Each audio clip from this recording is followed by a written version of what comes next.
I'd like to thank the grace of heaven, the virtues of the masters, and the compassion and mercy of the grand predecessors, transmitted temple masters, and everyone for giving me this opportunity today to talk about chapter 31.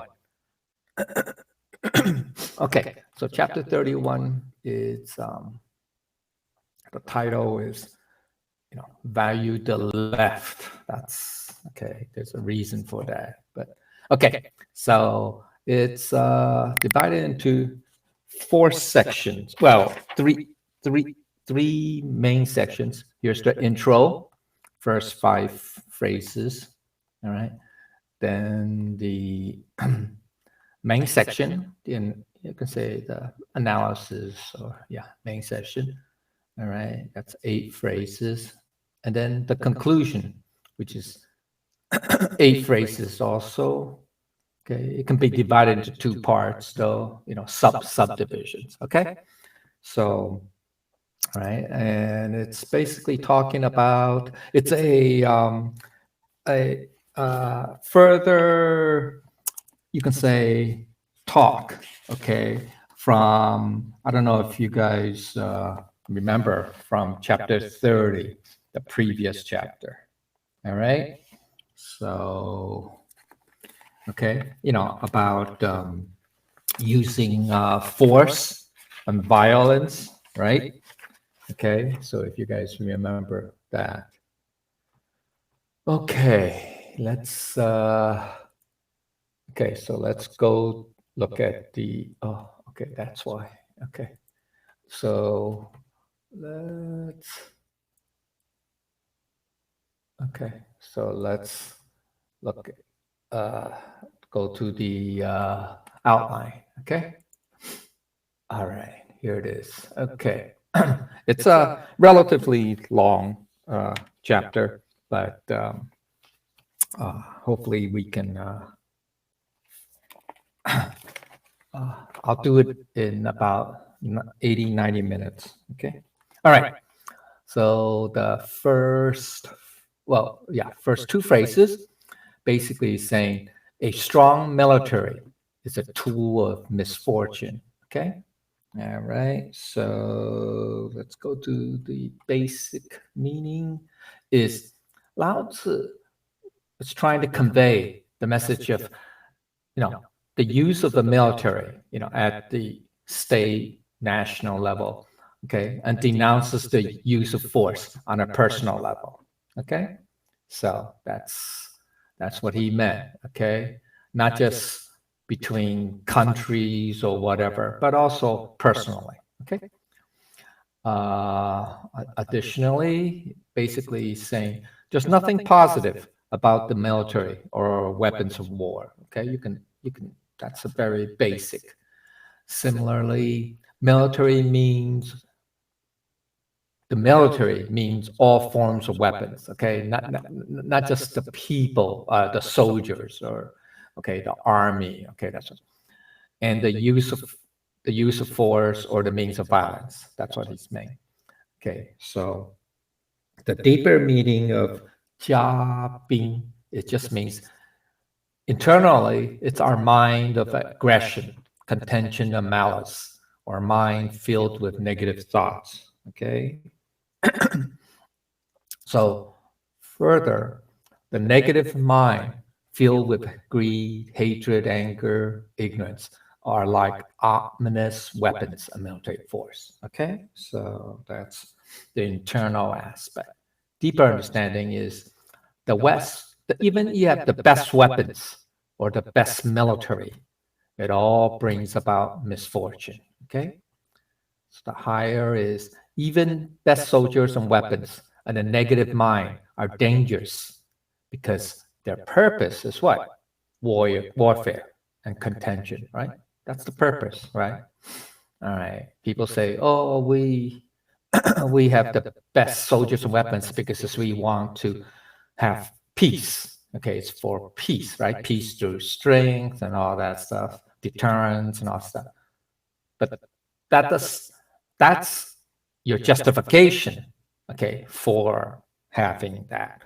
But that does not, right, does not not eliminate, but lessen the whole purpose of a military is what? To kill, right? All right. Okay. That does not lessen that purpose of that point. Okay. So implication: all weapons, all forms of weapons in the military, and that's the external, you can say, national, state level, and personal level or individual level. The negative mind are not auspicious. Auspicious, 不祥, right? It just means not good fortune, right? It's misfortune, right? And ominous, dangers. Okay. So the key point is externally, the best weapons or the finest troops are all ominous tools because they are for killing and harming life, right? Okay. Internally, our negative minds are just as dangerous as weapons and military force. Okay. So gotta be careful. Okay. So he said, there's thus, because all military are dangerous, so everything, all things detest it, dislike it, don't like it, or hate it. Therefore, those who possess the Tao avoid it. All right. Okay. So the basic meaning is basically all living things detest the weapons and use of force. Okay. That's the purpose of the military. All right. All living things do not wish to be killed by weapons or the military. Okay. Additionally, all weapons, a strong military, and the use of force are contrary to life. Right? Remember earlier, first two phrases say, what's the purpose of a military or violence or use of force? It's to what? Take life, right? That's why all living things are opposed to them. Okay. All right. Okay, so let's go to the second phrase. Those who possess the Tao avoid it, right? So externally, those who the Tao loathe or dislike weapons and military because they are contrary to the Tao, right? Which is what? We take life, right? Okay, to kill, to harm, right? To harm life, okay? So those who possess the Tao are cultivators usually. That's what that phrase means, right? Those who possess the Tao, okay, are cultivators, practitioners, followers, teachers, and masters Tao. So all will avoid harming and killing life. Okay. So on a personal level, the personal level, deeper understanding is that arguments and contention have a negative impact on everybody. Okay. Remember from the first line, right? The negative mind, right? Filled with, rage, anger, hate, malice, etc. Okay. So that will what? Cause you to have contention and arguments, right? Okay. So higher understanding is all those with the Tao, okay, meaning those are cultivators, practitioners, followers, teachers, masters, will not harbor thoughts of harming and killing others. Okay. So implication is all use of weapons and the purpose of the military is to win wars, right? Okay, which is to kill living beings. So Tao cultivators avoid their use. Now I say avoid. I didn't say never. Okay, so there's an importance. All right. So that'll be explained in the second section. Key point. Tao cultivators loathe weapons and avoid violence and do not harbor negative thoughts such as hatred, malice, and rage, because those are weapons of the mind that lead to violence. Okay, all right. Okay, so we are in the last two phrases of section 1. Okay. So superior persons, okay, Junzi, okay, while at home, value the left when deploying the military, valuing the right. Okay, so all right. I think we came across this term already, right? Jingzi, right? In some earlier chapter. Okay, but it just means it's a person of noble character and moral integrity. Uh, it's a virtuous person in the Confucian ideal person whose character embodies the virtue of benevolence. Okay, or for simplicity, we just say superior person. Now, in the Tao, or the more narrow understanding or definition, you can say Jingzi is someone who it doesn't have to be necessarily Tao cultivator, but one who's on the path, you can say, all right, on that path of cultivation, okay, of the Tao. You can say that, all right, on a very specific, okay. Basic meaning: the superior person values peace in the home. Okay, yeah, right, that makes sense, all right. Another understanding is superior persons regard having peace in the home to be very important and precious. Okay, so it's at home, right? Valuing the left. Okay, what's that? Okay, superior persons must aid the world where there are deficiencies or shortcomings. So one is at home, but then additionally, it just means that superior persons are there to help others, okay, where there needs help, deficiencies, shortcomings. Okay, now here's the deeper meaning of Junzi. Okay, it's a person of very wholesome or perfect moral character, person whose moral conducts are very upright. Okay, now remember we say value the left, and that's the type or the theme or title of this chapter. Okay, 左, it's left, but there's a deeper understanding to that. Okay, so the 左 or left is associated with the yang principle. Okay, the yin and yang, associated with the yang or primary position, represents the bright, radiant, or positive side, connotes peace. Okay, the left. So that whole chapter means values the left, which is values peace or non-contention. You can take it. All right. Okay. All right. All right. Now, the second phrase, he's saying, from when deploying the military, or you can say violence, value the right. Okay.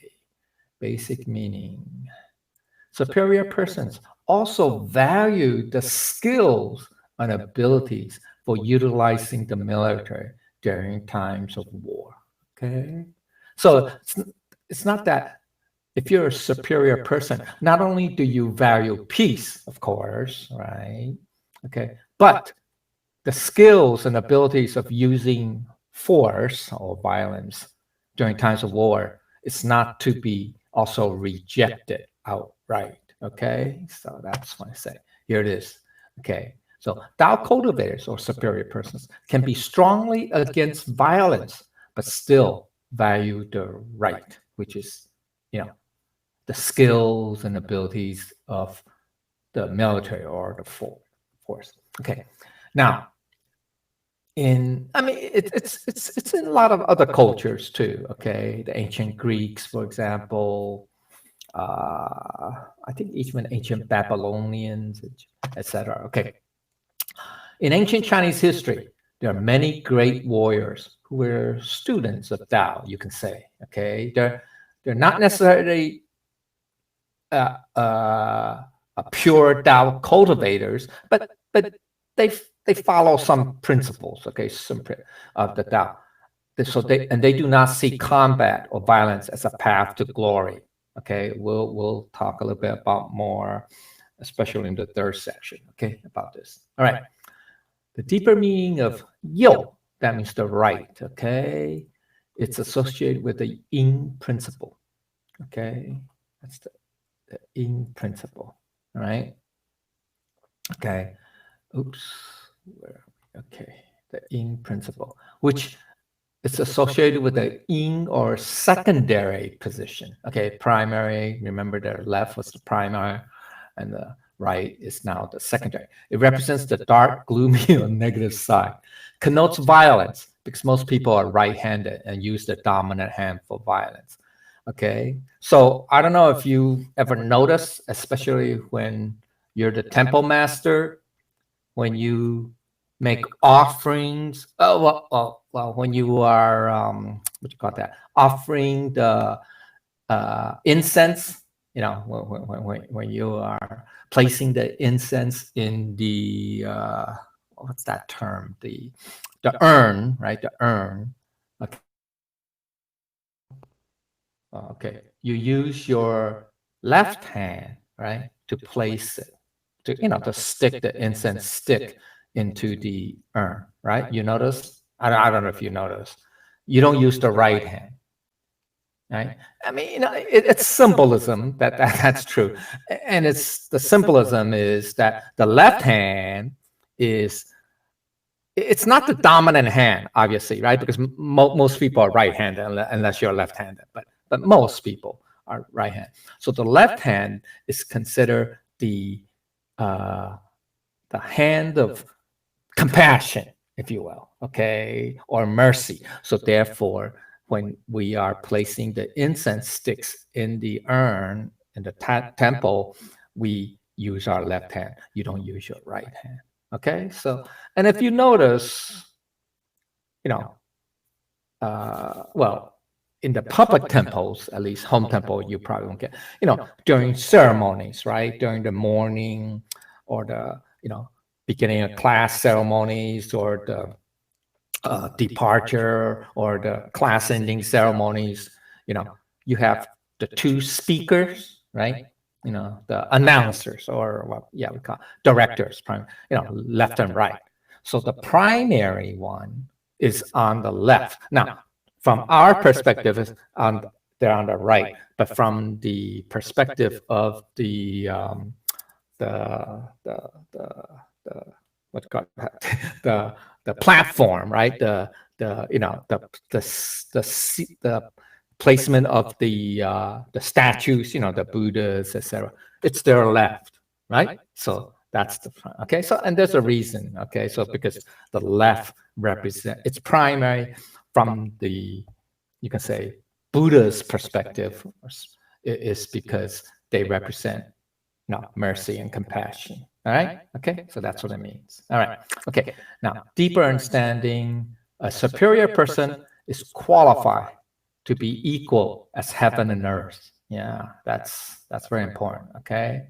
That's what a superior person is. Okay. It's qualified to be equal to heaven and earth. Well, what does that mean? Okay, here it is. It just a superior person is one of the trinity of what? Heaven, earth, and human, right? And that's what in previous chapter, I think chapter 22, 24, we talk about the king, the sovereign, right? And a superior person, therefore, is a sovereign because he's one of these three. Oh, chapter 20 also, okay, but if you want to go further back, okay? Because you can transcend the three realms. That's the more specific. Okay, you can say. All right. So a superior person is someone who has moral integrity and whose behavior are upright and does not seek confrontations. Okay. So when at home, a superior person values peace, values the left, the yang, or the bright and radiant side. While using the military in war, he seeks victory. Okay, and that's to value the right in order to exist. All right. Okay, or survive, if you will. Okay. So now let's go to the section 2. Okay, there's the more analysis, the more specific areas. Okay, explaining the intro section, especially the first section. Okay, so he say, or the first line. Okay, the military is a tool of misfortune, not the tool of superior persons. Okay, basic meaning is This is a repetition of the first two phrases to give emphasis to the point about a strong military, or best vessel, being a tool of misfortune. Okay, so another understanding is a superior person, or jinzi, right, sees the use of force not as a tool, but as an admission of failure. Okay? So even if it's necessary to use force or violence, okay, as a last resort, is to admit one's incompetence because one wasn't able to find another way. Okay, so yeah, so from a superior person's perspective or standpoint, the use of violence is not only it's not the means to an end. Okay, it's when they had to resort to that, it just proved that they failed. Okay, they failed in finding an alternative. So that's why all superior persons would consider the use of force as only the last resort. That's it, because it means that they have failed to find another way. All right. Okay. So therefore, superior persons see the use of force as a mission of failure. Yeah. Okay. Not saying as an achievement. Okay. All right. Now the deeper understanding is, now we're not talking about state to state war, but rather when people contend, or argue or fight one another, their own power will also suffer. Okay. So just as heaven and earth do not confront or fight against one another, superior persons do not seek contention or use force. Right? We try to avoid it at all possible cost, if possible. Only except if you have no other, you exhausted all options. Okay. So the implications are that weapons in the military are ominous or dangerous instruments, not the tools of superior persons. Okay. All right. Understand that superior persons would rather use any other means if possible, right? Okay, that's where our wisdom comes into play. Okay, all right. Superior persons realize the use of weapons and force are ominous tools and a mission of failure. Now, non-superior persons, a lot of times, right, would think that the use of force is natural, or or some would even say that's the first option, okay, not the last option. Okay, all right. So when using it, that is violence or military force, out of necessity, calm detachment should be above all. Okay, so that's very important. All right. Okay. Let's see. Basic meaning. Okay. The Tao is practical, so it does not always mean that sages forbid the use of force. They recognize that sometimes one has no choice and may need to use force. Okay, so that's the first phrase. Okay, using it out of necessity. Okay, so so what are some possible situations or scenarios that may force the hand of a superior person? Okay, you have just three. Okay, three categories. Self-defense. All right, you have no choice. You're cornered. You can't run any further. Right, you have to preserve your own life. Self-preservation. So so you have no choice, or to get away from a bad situation. Right? You have to get away from a trap or a conflict or whatever. Okay, and lastly, to protect or save someone. Right. So these are the three possible. I mean, there could be others, but these are generally right. Most cases. Okay. However, sages want to make sure that if there's no other alternative to use of force, it must be used in the proper way. That's very important. Okay. All right. So basic meaning of the second phrase is this. When force is used out of necessity, it must be done in a calm, composed, and detached manner. Yeah.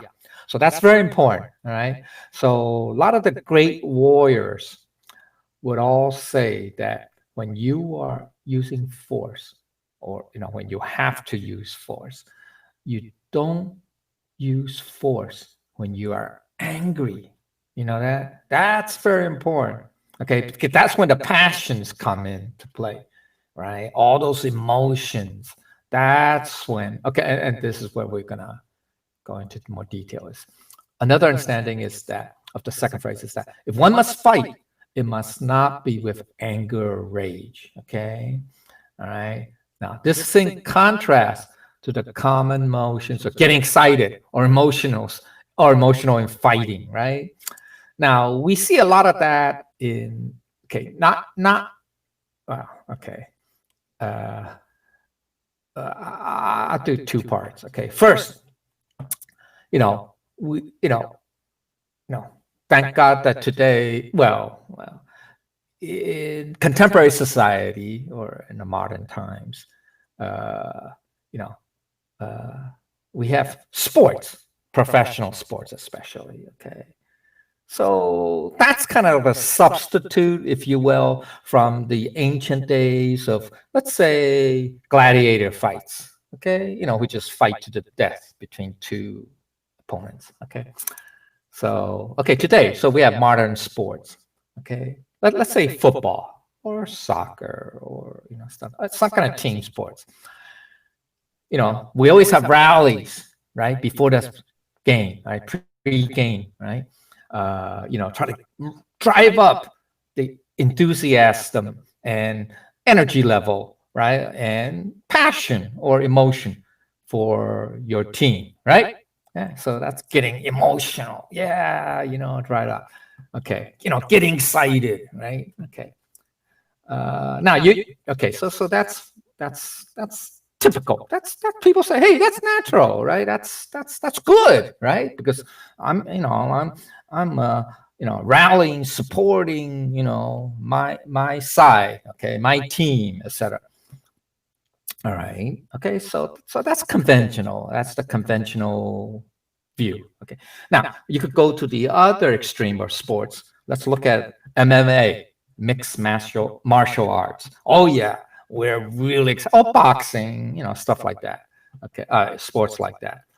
We call it sports anyway, but it's just that's a real substitute for the ancient gladiator fights, you can say, right? Okay. So, boy, do we really get riled up, excited, emotional about supporting our fighter, our gladiator, whoever, okay, to beat the crap out of the other guy, out of the other opponent, right? So that's conventional, right? And from the superior person's perspective, that's wrong. Okay, that's heading down the wrong path. And here, and there's why. Okay, there's because if you get too emotional, you have a definite or a very high probability or potential to what? Go to extreme, right? Go to extreme. Kick the opponent when he's on the ground or he's down or whatever. And that's the problem. Okay, if you get too excited, too emotional, and even rage or anger, then it becomes an extreme. It will lead to an extreme, and that's why superior person, even if they have to resort to violence or force, they do it in a calm, composed, and detached manner. So you can say, yeah, it's like a robot, mechanical, but it just means that they want to avoid, I mean, they don't apply anger, or they don't, when they apply force or violence, they don't do it with anger or rage, and rather in a composed and calm, detached manner because they want to avoid the possibility of getting carried away and going to the extreme. Okay? All right. So higher understanding is calmness and detachment, however, should not be mistaken for weakness. Rather, they are the best way to be effective and efficient, right? Yeah. If you're calm and detached and composed, right, your mind is clear. Right? It's not clouded with rage and fury and anger and hate, malice, etc. Right? Those emotions will cloud your judgment, and that's why then it's very likely that what you go to extreme. So for example, let's in warfare, and in not just modern times, but throughout history. Okay, we have instances of what they call atrocities, right? Yeah, right, or even going to the extreme end, crimes against humanity, right? Where you have combatants, right? Yeah, they won. They more or less won. Let's say they defeated their opponents, the enemy fighters. Okay, but because they are so filled with rage, with emotion, with anger, with fury, etc., they go to the extreme. And what do? Even prisoners, they slaughter them. Right. Or even, God forbid, civilians, non-combatants, old people, women, children, etc. They slaughter them. Right. That's atrocity. Why? Why did they do that? Because they what? Were not calm, not composed, not detached. Instead, they were so filled with rage, hatred, malice, fury, all those passions and emotions. And that's what will lead to atrocities. Make sense? Right? Okay. All right. So, superior persons do not wish to kill or harm living things. That is the bottom, okay, of the thing that they want to do. Okay. So superior persons will only resort to force if there's no other alternative. Okay, no other option. When force is forced out of necessity. However, it must be done in a calm and composed manner without rage or anger. All right? Okay. So that's right. Great warriors of the past, whenever they fight a war, they don't, if they have to resort to force, they never, ever will fight with rage and anger, okay, in their hearts and minds, okay? They have to do it in a calm and composed manner, okay? So, all right, that's the difference, okay? All right. Okay, further. Okay, this is we're entering the second half of section 2. Okay, so victorious but without glory, and those who glorify are delighting in killing. Okay, so let's look at basic meaning of first phrase. Okay. Being calm and detached in battle gives you the best chance for victory. But when you defeat your opponent, it is without glory that most people associate with the victorious.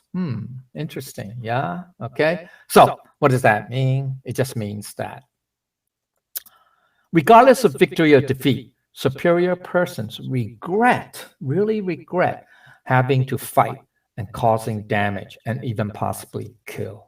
Okay. All right. So that's what it means without glory. So victory is not glorious from the superior person's perspective. For most people, for most conventional wisdom people say, hey, victory is glorious. Defeat is dishonor, right? Shameful, et cetera, right? But victory is definitely glorious. It should be celebrated. Okay. So superior person disagree. Okay, that's not that. All right? Okay, does not agree with that. Okay? All right. So the basic meaning of second and third phrases, those who glorify are delighting in killing, is those who glorify military victories tend to be the ones who also take pleasure in killing. All right, so that's very, it, it's a dangerous path. Okay, it's not a good path to be on. Okay, another standing of second. Unfortunately, this warlike element exists in every culture throughout history. It's unfortunate, but all right, that's the way it is. That's why, when karma comes to play, we have this vicious cycle. All right, throughout history, we we we as a species tend to be unable to somehow, find peace, or peaceful means of resolving differences.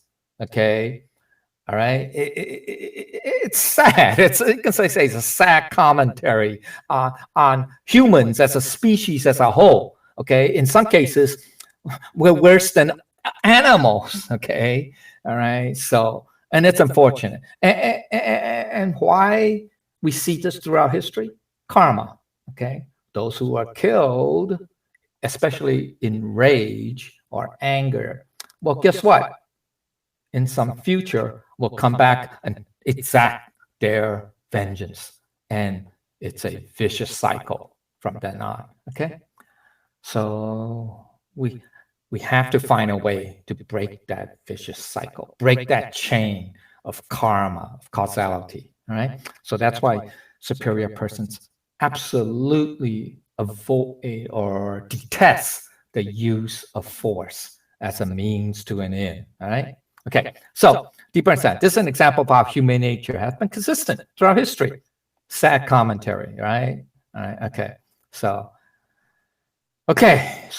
we see many signs today where weapons of military might are often admired or glorified, and wars being portrayed as primarily patriotic and glorious. Now, there's a difference between, let's say you are being assaulted, okay, or that's personal, or as a nation you're being attacked, then of course you have to defend yourself. Okay, so then we say, yeah, that's patriotic. Okay, because you are resisting, right? Aggression, etc., etc. Okay, so that's different. Okay, that's because you're responding. Okay, you're not the instigator.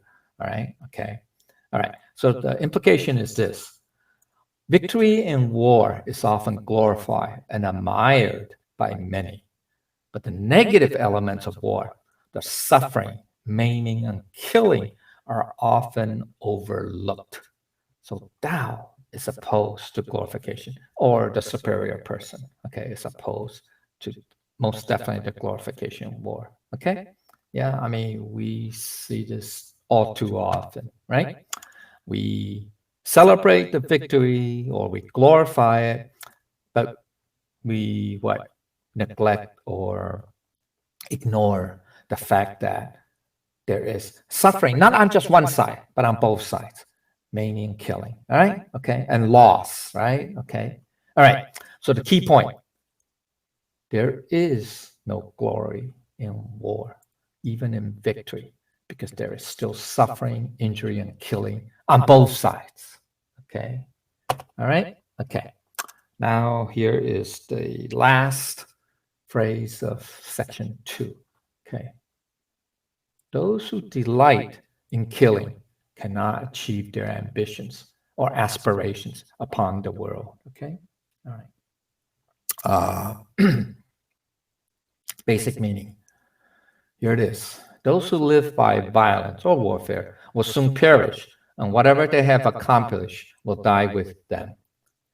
Let's use his historical example. And he's it still is you can say the paragon, the highest example of all military students. Okay, students of military. His exploits in history are taught in all military academies, okay, throughout the world, okay? And that's Alexander the Great, okay? He never lost a battle.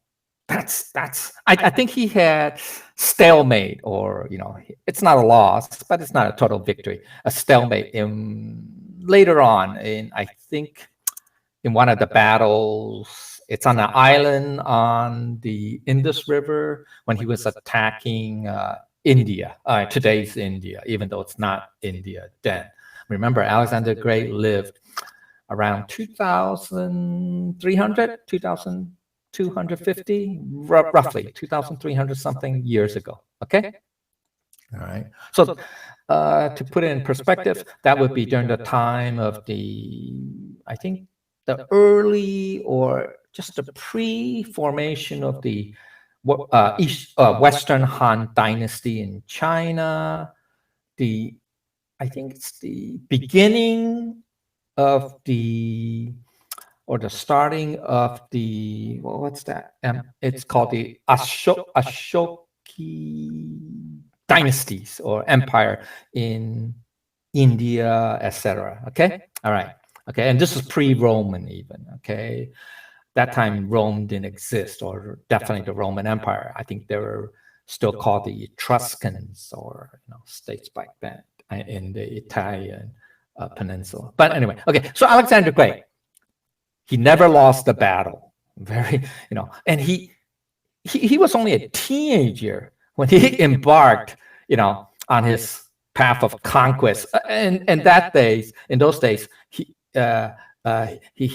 replaced his father, who I think was murdered or killed, of Macedonia. Right, that's the kingdom of Macedonia, northeastern Greece. It's near Turkey, between Turkey, Bulgaria, and eastern Greece, northeastern Greece. Okay, so he conquered the rest of Greece. Okay, and then he embarked on a path of conquest towards the east. That is the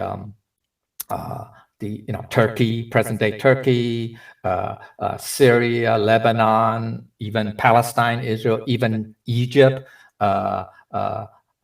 present-day Iraq, Iran, Saudi Arabia, the Gulf states, and you can say Pakistan, Afghanistan, and eastern, northwestern India, Kashmir, that whole area.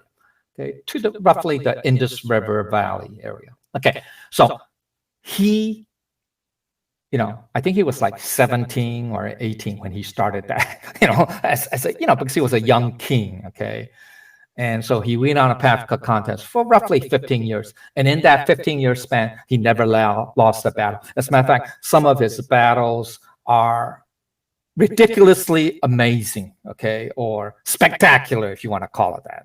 And those battles are studied, by the way, in all military academies. West Point, Sandhurst. Where else? What's that French one is called? I forgot. German, Russia, China, etc., etc. Okay, he never lost that. But here's what happened. At age 32, he died. Okay, all right, in someplace in present-day Iran. Okay, so it just meant that you can be a fantastic or spectacular military leader, conquer, never lost a battle. But you know what? You're not going to live that long, okay? And he died at age. And here's what happened. He had many great generals under him, okay? Ptolemy is one of them. There's a couple, I just forget the names. But anyway, so they ended up dividing up his empire, or okay. So Ptolemy took over Egypt and parts of Palestine, I believe, and other generals took other parts, Turkey, Iran, Saudi Arabia, Syria, etc. So his empire, even though he went on a conquest for 15 years, disintegrated after that, not long after. Okay, all right. So the the most successful military conqueror. Okay, that's, you can say Alexander the Great. Okay, yet what's his legacy? Oh, nothing. I mean, okay, well, there's now a city of Alexandria in Egypt near the mouth of the Nile River. That's named after him because supposedly when Alexander marched through Egypt, northern Egypt, conquered the Egyptian empire. By the time that Egypt is basically gone, the Egyptian, 2,500 years of previous history, or culture basically wiped out by Alexander the Great. Okay, so he founded a city. It's a port city on the Mediterranean near the Nile River. And, it's called Alexandria. Okay, and later on, there's going to be a famous library, et cetera, all that. Okay, but his legacy is not much to talk about right now, unfortunately, because what? I don't think people worship him or admire him for some legacy. I mean, maybe his military conquest, but that's it. Okay, all right, or military prowess. All right, here's another understanding. Let's use the biblical perspective, which is what Jesus said. There's a proverb, okay? It says, all they that take the sword shall perish with the sword. That's in Gospel Matthew, chapter 26, verse 52, okay? Or violence begets violence. That's not from the Bible. I think violence begets came from a quote from, I think, either a historian or a pastor, okay? Some period in the 18th century or something like that, okay? All right, but anyway, so the whole point is that, well, this quote or this proverb from Jesus, some people translate it saying, you live by the sword, you die by the sword. So you live by violence, you die by violence. Sorry. Okay, but that's not necessarily 100% the case, but it just it's pointing out that violence is not a good method. It's not a good way, okay, of solving things, okay? Unfortunately, it'll plant the seeds of future violence. Okay, all right. Oh, okay, I'm running out of time. Okay, here. Deeper meaning. To rely on violence to achieve one's end is to go against heaven's will. That's the fundamental principle, okay? All right. So using violence to dominate the world for one's benefit is very contrary to the Tao, okay? So implications. Anyone who takes pleasure in killing will not gain the support of the world, okay? I don't care if you are, a great conqueror or liberator, et cetera, okay? Doesn't matter, okay? So those who delight in the way of violence is contrary to heaven's will and contrary to the Tao, and their achievement will not last. That's the most important, okay? All right? Okay, understand. All right, now we're in the conclusion section. So auspicious events favor the left and ominous events favor the right. Okay, let's go to the basic meaning. Left, remember, in section 1, it means peace. So auspicious events favor peace, establishing peace, maintaining peace, protecting peace. All are worthy of celebration. Favors the left, or right? That's favor the left or values the left. Okay, so that's what it is. So auspicious events, what are they? They are to establish peace, to maintain peace, to protect peace. Those events are worthy of celebration, not victory in war. Okay, all right. So ancient, another answer. Ancient sages recognized that wars benefit very few, very, very few, at a great cost to the vast majority. So it's not worth it, okay? So inauspicious events, however, on the other hand, are characterized by conflict, which is to favor the right, okay? So that's what that phrase means, okay? So deeper understanding, it is only in peace that human civilization can prosper, thrive, and make advancements that benefit all, right? So if you, this is the case throughout history, okay? So in ancient China, you have these great dynasties. They say, historians call it great, call them great. Such as the Ming, the Tang, and the Song, and the Han. Okay, so it's Han, the Han, Eastern, Western, the Western, Eastern, then the Tang, the Song, and the Ming. That's because they had, in their, I don't know, on average, they lasted about 350, 360 years. There are long periods, maybe 100, 200 years, that they made great advances, okay, in culture, in technology, science, etc., because they had established long periods of peace. Okay, now that's not to say that that's only in China. No, in India, it's the same thing under the. There's several different empires: Ashoka, the Moguls, etc. Okay, same thing. The Roman Empire. Yes, it's punctuated by a lot of conflicts, or in between, or civil wars even. But they have periods of peace. I think for a while after, I want to say, what's his name?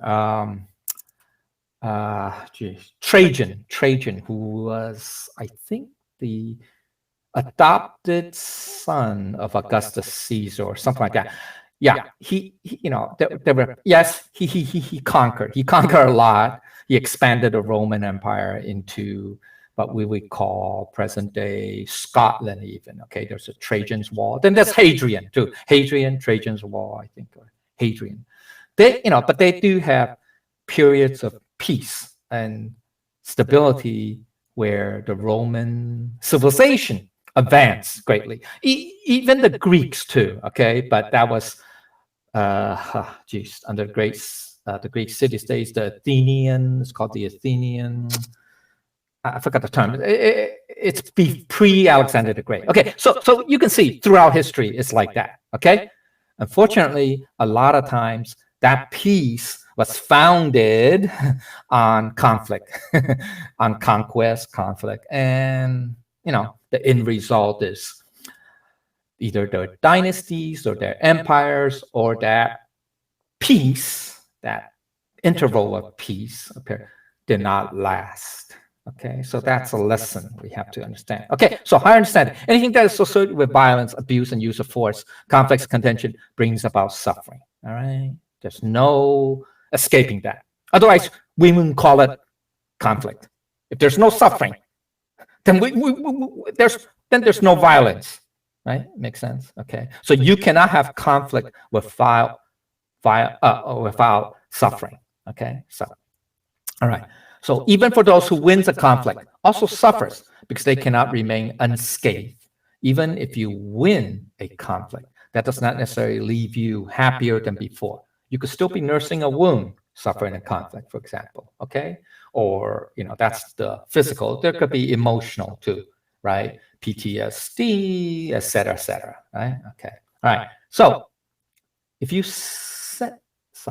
sense inauspicious events, it means that you are on the wrong path. Okay, so what are inauspicious events in this case? From Laozi's perspective, it's conflict. It's a resort to violence. All right. So the first step in putting yourself on the right path is to recognize you are on the wrong path. Okay. Yeah. Say, this is not the correct path. Thus, in order to establish peace and harmony in your life, you must first identify the flashpoints of contention. That's to focus inward. Now, in chapter 32, 33, okay, we'll talk about that in more detail. Okay, so all right. So here's the first half of the conclusion, the end. The deputy general is positioned to the left. The chief general is positioned to the right. Now, we say deputy general. It just means the second in command or the lower level commanders. Okay, and the chief general is the top dog, the CIC, the commander-in-chief, okay, who's on the right, okay? So, all right, here's the ancient context. The deputy commander is situated to the left of the ruler, is responsible for law enforcement, keeping the peace within the kingdom, maintaining law and order in the kingdom. Yeah, that's the, okay, so when you face the throne, you have the ruler, the emperor, the king, whatever in the middle, then there are two people on his left and right. So on the ruler's left, is we call the deputy commander. Okay, that person is responsible for keeping the peace in the kingdom, okay, maintaining law and order. All right. Okay, so another understanding is that to a law enforcement officer today is called a peace officer, right? A lot of times we call the police. Yeah, he should be a peace officer because his duty is not to initiate violence, right? But rather to maintain peace, to preserve peace, to establish peace. Okay, so, all right. Okay, the second phrase, the chief general or the commander-chief on the right, is that in the ancient, like I just said earlier, the person standing to the right side of the ruler is responsible for what? The military, defending against external threats or attacking enemies. Okay? All right. So the metaphors for the left and right is this. It's not, okay, it's yin and yang. Yeah, that's true too. But it's also to describe the internal, i.e. law enforcement, maintaining peace. Okay. And the external, the right, okay, is defending the kingdom from enemies. Okay. So that's what it, okay, internal, external. Okay. So the left and right. All right. So both left and right involve the use of force though, right? Think about it, the left and right. Okay, so the difference, however, is in the orientation. Either on the right, external, it's outward facing, or the left or internal, it's inward facing. Okay, so there is inner and outer. Okay, internal, external. Okay, so just as a ruler needs both generals, both hands, if you will, left and right, right? So we, okay, as a ruler, okay, of ourselves, we are your own. So we are our own rulers. So you need both the internal and the external practice. Okay. All right. Internal, external. Okay. So as a human, okay, as an individual. Okay. So the implication is this: the internal practice is to resolve inner conflicts because you want to maintain peace, calm of mind, ridding afflictions, passions, three poisons, etc., etc. Okay, calm and quiet mind. While the external practice is to deal harmoniously with other people, to establish harmony with others, to establish peace and goodwill with mankind, okay, or humankind. Okay, so internal, external. So that's what it means, okay? Besides the, the general, the deputy, the second in command, the commander-in-chief, okay? It's a metaphor for us too, individual, okay? So the key point is, in traditional Tao cultivation, the left is emphasized, oriented to the internal, right? Because we have to, cultivate ourselves first, okay? The Tao within. The left hand is used to place the incense sticks, etc. Okay, while the right is to deal harmoniously and peacefully with other people and matters. That's what it means. Okay, let's see, chapter 32. We will talk about some of that about dealing, chapter 33. Okay, talking about overcoming oneself. Okay, so this is leading to that. Okay, it's a hint of how that we must overcome ourselves. That's the internal part. Okay, and then also deal with the external harmoniously to what we call to overcome others. That's okay. Use with harmony and peace. Okay, so that's chapter 33. We talk about that. Okay, all right. We're definitely near that. I'm almost out of time. Okay. Ooh. Okay. So, what's the basic meaning? Victory should be treated. This is near the end now. Okay. This is the last section of the last four phrases of the conclusion, which is he's saying victory. Okay. What we say that day, meaning victory. Okay, are treated as a funeral, right? That's the opposite of celebration, all right? So basically it means that victory should be treated as a funeral, okay, like a funeral, which is not only should victory not glorify, but should be treated like a funeral, okay? So victory in battle is not a cause for celebration because of the sacrifice, the killing, the suffering, the maiming, okay, that went into it, such as suffering and death, okay, people. So even in victory, people have died. So victory should be treated like a funeral, right? Okay. Victory in a war should not be celebrated. It should be treated like a funeral because people have suffered and died. Okay. So that's that. Okay. Now we're coming to the okay, so the killing of multitudes should be mourned with sorrow. Okay, so basic meaning is the many who have been killed in a conflict should be mourned with sadness. Okay, yeah, it's definitely very regrettable, very sorrowful. Okay, very sad. Okay, so the victims of warfare, innocent bystanders, and combatants of both sides are also human beings. That's why they should be mourned, right? Because they are also your fellow human beings. Now, in chapter 32, and yeah, 32, you go to a little bit more detail about, recognizing that, in warfare, when you end up killing people, you're killing like part of yourself because they're also fellow human beings just like you. Okay. All right. So um heaven and earth all enable life and growth, or all, let's say, enhances, or okay, nourishes, enhances. That is their main function. So warfare goes against the very core of the way of heaven and earth. That is why sages or the superior person are understand this, and so therefore they don't view the use of force or violence, okay, positively. Okay, they want to avoid it at all costs. Okay, so deeper understanding, when what heaven and earth do are to allow all things to grow and multiply. So killing is contrary to the way of heaven and earth. It's against nature. It's against the Tao. Okay, so the great virtue of heaven and earth is celebrating life. It's creating life, not taking life. Okay, so all to kill living beings, it's called losing virtue. Okay, you gonna lose virtue? Kill beings, kill living beings. That includes animals, not just humans. Okay, so yeah, you want to lose virtue a lot quickly? Go ahead, kill.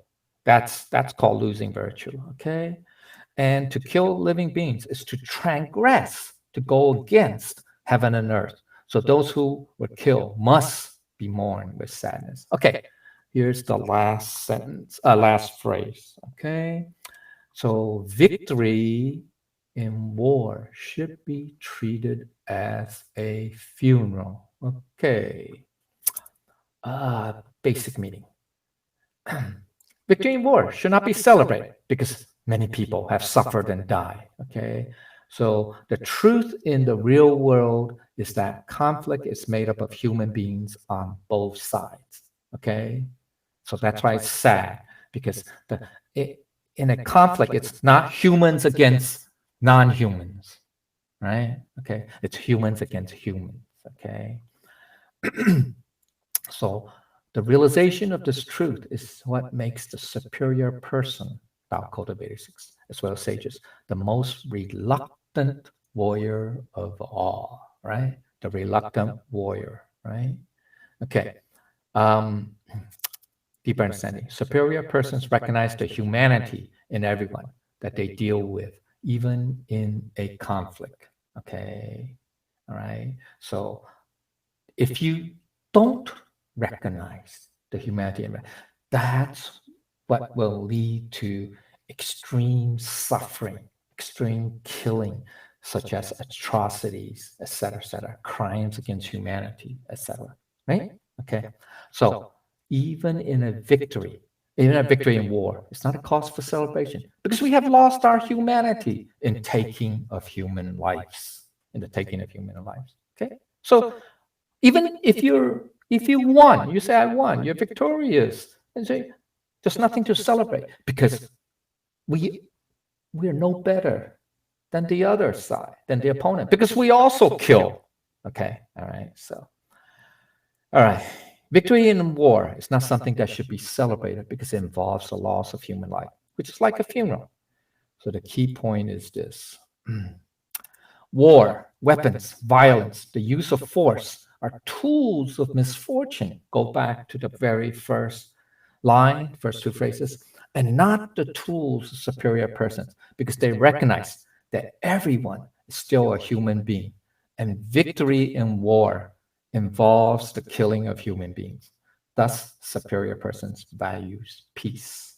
That's the left. Okay. Now, there are three, I want to just summarize quickly. I know I'm almost out of time. Okay, so there are three primary, you can say, primary points in this chapter. Okay, first, okay, to emphasize, okay, any tool of, or yeah, any tool of violence, weapons, military force, they, those are tools of misfortune. Okay, so that's the first thing. They are not tools of fortune. Okay, from Lao Tzu's perspective. Okay, second point is you would only resort to these tools of misfortune, i.e., you know, the military weapons or violence, only out of absolute necessity. So such as, yeah, self-preservation, defending yourself, saving others' lives, etc. Okay, but it's very narrow and few. Okay, and last point is, what is the true meaning of victory? Okay, or the true nature of victory? They are like funerals. Okay. All right. So that's it. I know I ran a little bit, but anyway, it's a long chapter. But so if there are things that I have not said correctly or properly, I ask for the Buddha's and Lao Tzu's forgiveness. Okay. Thank you.